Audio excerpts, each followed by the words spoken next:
Welcome back everyone, Tina here, and in today's video I'm very excited to share with you that we can now change the design, the style, and further customize our chat widgets. Why is that important? Well, now you can enhance your brand consistency, which makes you look more professional on the internet. As well as you can change the position where you can place the chat widget, so maybe you didn't like it in the bottom right corner, now you can move it to the left or to the top. So first let's click on sides on the left, select chat widget at the top, then create a new chat widget, and here you can select if your chat widget should be connected to SMS and email, whether it should be a live chat or maybe you want to chat back and forth via WhatsApp. Let's select SMS and email in this case, and a new window pops up. Let's rename it to Demo Chat. Great. Then let's talk about all the options we have. On the top left, you can see the widget style options. You can see the chat window options, and you can see the messaging options. Let's start with the widget options. Click on styles, and here you can turn on and off the chat prompt. Let's turn it off so you can see the difference. Okay, so the prompt at the bottom has disappeared. Let's turn it back on and you can see it again. It's just a question to prompt the conversation. Then if you click on the second option, it will remove the image. I would suggest you keep the image because it just creates a better connection. Actually, let's skip to the bottom here and let's move the position of the chat widget because I have another one going here. So let's say you want to change the position where the chat bubble appears. Right now it's the bottom right. Let's say if you wanted to have the chat widget at the top left, which is a bit weird, right? But it is possible. Then we can have it at the bottom left as well. We can have it in the middle. That comes in really handy actually if you have a sales page and you want to place the chat bubble right there and people have further questions on the product, then you can make it more prominent in their face that they can contact you via the chat bubble. You can also move it to the top right hand side or to the right hand side a bit more in the middle. For now we want to choose bottom left. So let's go back up and let's walk you through all of the settings.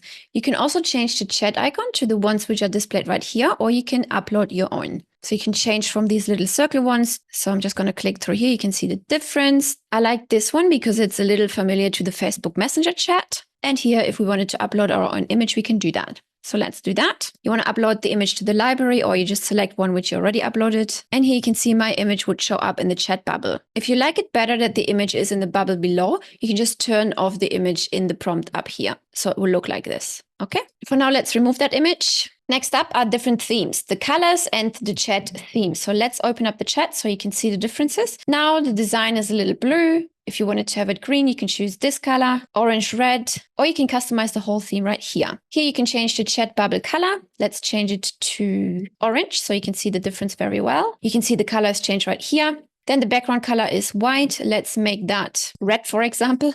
Ooh. Let's change the head color to green, then the button color to pink, for example. Oh, let's keep it black, actually. Let's keep the avatar background color as is. The avatar border color is the circle around the avatar. So let's make that purple, for example. The sender message background color can be changed to anything else as well. Right now, you don't see it because we are not sending a message, right? And the received message background color is white. Let's keep it at that. Scrolling further down, you can also change the font. So here are tons of different fonts to choose from. Let's select Actor, for example. See how the font has changed right now. You can also adjust the colors for the sender message text color, the received message text color, and the system message text color right here. And this is the welcome message from the prompt. So let me close this again.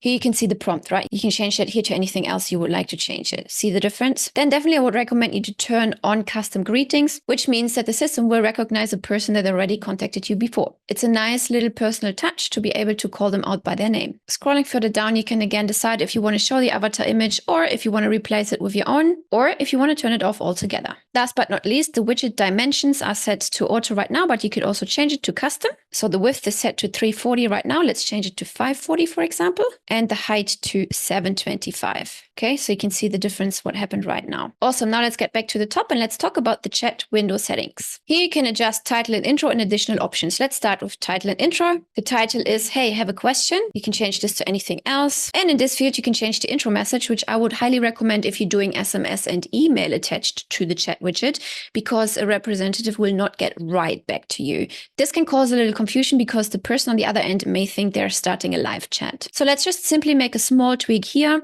enter your question below, and a representative will get back to you. Let's remove the right, okay? So we're not going to say when, and that means whenever our assistants open their email inbox, okay? Right now you can see we're asking for the name, phone number, and a message. If you wanted, for whatever reason, ask for the email, you can just turn it on here. I would highly recommend you to do that. And then you can also change the text on the call to action button, like this, for example.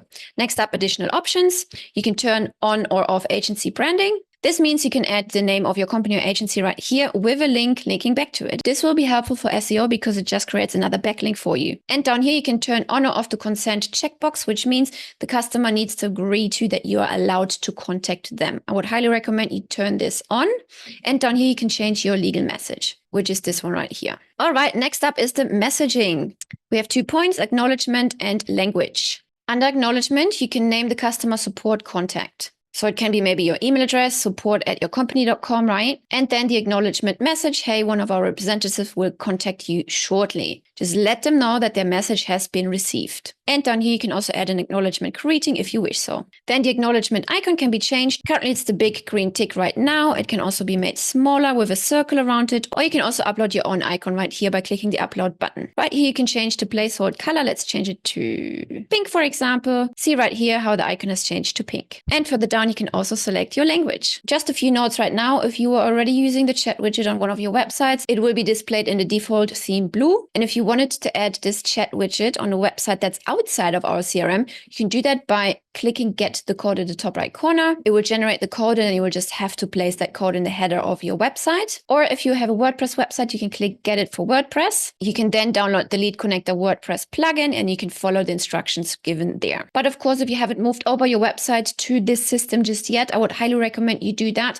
because it will help you to track your data more accurately. It will make the whole tech setup a lot easier and you will have a lot more precise numbers so that you can make educated decisions based on data. Also, there's some restriction right now on WordPress. It will only work with the default widget, but allowing users to select the widget will be part of the upcoming releases. I hope you like this new release and I will see you in the next video.